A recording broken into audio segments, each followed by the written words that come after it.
తెలంగాణ భవన్లో సబితా ఇంద్రారెడ్డి మాట్లాడుతున్నారు. లైవ్ లో చూద్దాం. అక్కడికి వచ్చినారు, ఎంత ఇబ్బంది పడితే అక్కడ మీరు వచ్చినప్పుడైతే మెయిన్ రోడ్ కూడా చిన్నగా ఉండింది.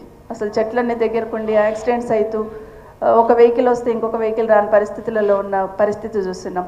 మీరు వచ్చినప్పుడు డ్రింకింగ్ వాటర్ కూడా చక్కగా లేదు అక్కడ. అప్పుడు అలాంటి టైంలో ఇవన్నీ ఇబ్బందులు ఎదుర్కొని మీరు ఇప్పుడిప్పుడు తను అన్నారు కదా, ఇప్పుడు కాస్త రిలాక్స్ ఉన్నామమ్మా, అప్పులు కొంచెం పోయాను కొంతమంది, ఇంకా కట్టాలమ్మా, మేము అప్పులు కట్టాల్సిన అవసరం ఉందని కొంతమంది మా ఆడబిడ్డలు ఏడుస్తూ ఉన్నారు.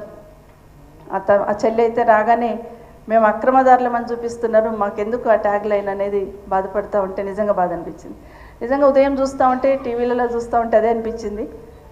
రాత్రంతా దొంగలు వచ్చి ఎక్కడ కొడతారని గతంలో పూర్వకాలం దొంగల కోసం కావాలి ఉండేవాళ్ళు, కానీ ఇప్పుడు ప్రభుత్వం ఎక్కడొచ్చి మీద పడి మమ్మల్ని కొట్టేస్తుందని భయంతో ఈరోజు బతుకుతున్న పరిస్థితి ఈరోజు రేవంత్ రెడ్డి గారు తీసుకొచ్చారు.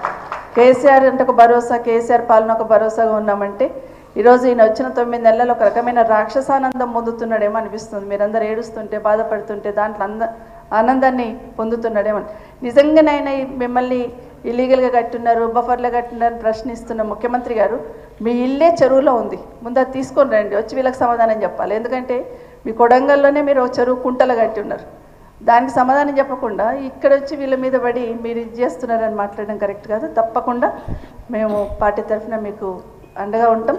అర్ధరాత్రి అయినా కూడా మీరు ఫోన్ చేసినా మా బాబు ఉంటాడు, నేను ఉంటాను, పార్టీ తరఫున హరీష్ రావు గారు ఉంటారు, కేటీఆర్ గారు ఉంటారు, అందరం ఉంటాం. కాబట్టి మీరందరూ కూడా ధైర్యంగా ఉండండి. హరీష్ రావు గారు చెప్పినట్టు టెన్షన్ పడకండి, తొందరపడకండి, ఆరోగ్యాలు ఇది కాకుండా ఖచ్చితంగా లీగల్గా ఫైట్ చేస్తాం. AP home minister Vangalapudi Anitha మాట్లాడుతున్నారు.